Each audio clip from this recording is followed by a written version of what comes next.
The Bismarck Sea stretched out under the morning sun like a sheet of hammered bronze. Beautiful and deadly, marked by scattered oil slicks and drifting debris from 1,000 forgotten fights. Captain Ray Holden of the 5th Air Force skimmed only a few hundred feet above its shining surface, the engines of his B-25 Red Widow droning with a low, relentless growl. He barely noticed the view. His mind was somewhere else, somewhere darker.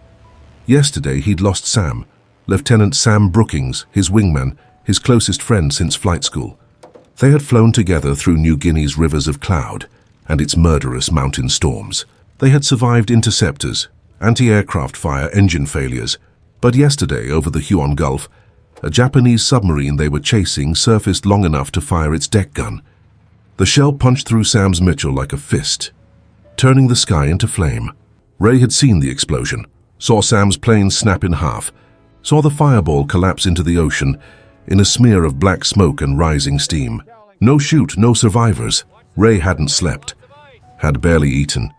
He was flying on caffeine, fury, and something that felt like grief sharpened into steel. The intercom crackled. "Skipping a little low there, Skipper," said Sergeant Dempsey, the top turret gunner. Ray brought the nose up slightly. "We're hunting a submarine, Sarge. Low's where we live." Eddie Marsh, the bombardier and youngest man on the crew, leaned forward in his greenhouse nose. "Radar's still clean. Nothing but waves and more waves. Keep scanning," Ray said. "Intelligence says that sub was damaged yesterday. If she didn't sink, she'll need to surface again. Perhaps for air, perhaps for repairs. And you think she'll be dumb enough to surface exactly in our sector?" Eddie asked. Ray's jaw tightened. "She'll come up somewhere, and I'll be there." There was a quiet that followed, not disagreement, not fear, just a shared understanding. The crew knew Ray wasn't chasing orders today. He was chasing justice, or revenge. In the fog of war, the two were often indistinguishable. 3 hours into their patrol, the ocean changed. Currents shifted. Dark streaks appeared between swells. "Oil, Skipper," Dempsey murmured. "I think we just found a trail." Ray banked sharply. The long streak of oil continued, gradually widening, pointing somewhere ahead like a wounded animal leaving blood in the snow. "Follow it," Ray ordered. Weapons hot. They descended until spray flecked the cockpit windows. The engines roared as Ray skimmed the sea surface. The oil trail grew heavier, thicker. Eddie's voice cracked. "Contact! 9 o'clock conning tower. She's surfaced." Ray whipped the B-25 around. There, lying wounded in the water, was the same Japanese submarine that had killed Sam. Its hull was scarred, black smoke curling from vents. Men were scrambling across the deck. The deck gun was already turning. Ray felt something heavy and electric flood his chest. "Crew, strap in." "We're going in," Dempsey growled. "That's her, Skipper." "That's Sam's killer." Ray didn't answer. He shoved the throttles forward. The Red Widow lunged. Tracer fire erupted from the submarine. Bullets slashed the air around them. One smashed through the right wing, sending a puff of metal fragments across the fuselage. "She's shooting hot," Eddie yelled. "They're bracketing us." Ray pushed the nose down until the altimeter spun madly. Spray burst across the windshield. The enemy gunners, caught off guard by the sudden dive, overshot wildly. "Hold steady," Eddie shouted. "Hold steady." Ray waited until the submarine filled his vision. Now! The bombs dropped, tumbling end over end toward the U-boat's midsection. And then Ray pulled up or tried to. The deck gun fired again just before the bombs hit. A shell ripped through the tail of the Red Widow, shaking the entire aircraft with a bone-deep shudder. "We're hit," Dempsey shouted. That took out part of the elevator. But it didn't matter now. The bombs found their mark. 4 explosions erupted in perfect sequence along the submarine's spine. Water and steel blew skyward.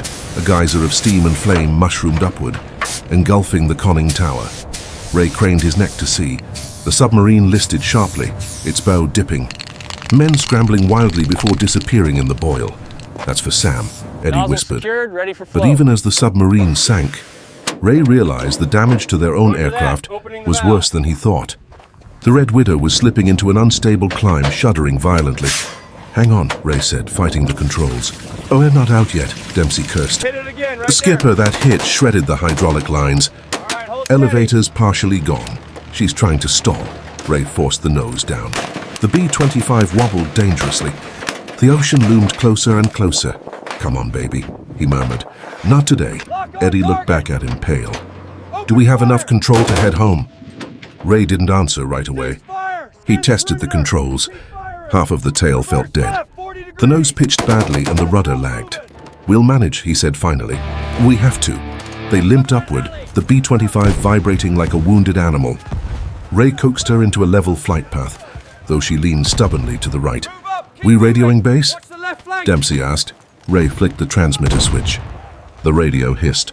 The shell that tore the tail must have severed the antenna feed. "Dead," Ray said. "We're on our own."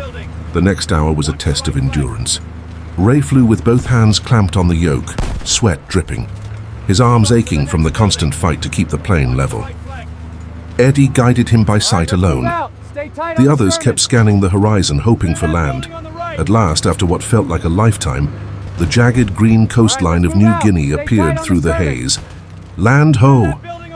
Eddie shouted. Ray exhaled, shaking. "Prepare for landing. We're coming in hot." The airstrip at WW2 was straight ahead, but the approach was steep and unstable. Ray lowered the gear. 2 green lights. The third flickered. "Skipper," Dempsey said, "if that wheel collapses, then we slide," Ray said. "And we pray." He lined up with the runway, fighting the rightward pull, coaxing the dying aircraft into alignment. Eddie braced himself in the nose. The gunners grabbed anything bolted down. "Hold together, Widow," Ray whispered. "Just a little farther." The plane hit the runway hard, bounced, then slammed down again. The right wheel buckled instantly, scraping metal. Sparks burst beneath them. The B-25 skidded sideways, drifting in a long, shrieking arc before grinding to a stop in a cloud of dust and smoke. Silence. Then Dempsey laughed shakily. "Well, we're alive." Ray didn't move. He stared at the instrument panel, his chest heaving, his hands trembling from the strain. Eddie reached forward and touched his shoulder. "You got us home, Ray." The canopy burst open. Ground crew swarmed the wrecked aircraft, shouting, dragging hoses, pulling open hatches. Colonel Avery, their CO, ran out. "Holden, what happened?" "We saw smoke from half a mile away." Ray stepped down onto the wing. He looked exhausted, hollow, but his voice was steady. "We found the submarine. The one that killed Sam." Avery's expression changed. "And?" Ray met the colonel's eyes. "She's gone." Murmurs spread across the ground crew. Someone let out a low whistle. "You sank a sub." "In a dive attack?" Avery asked, incredulous. Ray nodded once. Avery exhaled. "Hell, son. That takes guts." Ray didn't answer. He wasn't thinking about guts. He was thinking about the plume of water, the explosion, the end of the submarine, and the beginning of the silence afterward. That night, the crew gathered on the edge of the strip. The wrecked Red Widow sat under floodlights, ground crews crawling over her. Right, you're safe with Far us off, the jungle buzzed with night sounds. Eddie sat beside Ray. "You know, Sam would have said that was the craziest stunt you ever pulled." Ray cracked a small, tired smile. "Yeah, he would have. But he'd also say he was proud of you." Ray swallowed. "I didn't do it for pride. I know. You did it because it needed doing." They sat quietly. The stars shimmered faintly above the humid, dark sky. Ray finally spoke. "I just wanted to make sure Sam didn't die for nothing." Eddie nodded. He didn't. The others joined them, Dempsey, Harris, Collins, each sitting in silence. Not celebrating, not grieving. Just being there as they always were. The B-25 that killed a submarine became a legend. The attack was studied, retold, written into squadron lore. But for Ray Holden and his crew, it remained something else entirely. A moment when they met brutality with courage, loss with resolve, and the darkest part of war with something stubbornly human. And though the Red Widow never flew again, the men who brought her home carried her story with them through the rest of the war, a reminder that courage was not the absence of fear, but the act of flying anyway.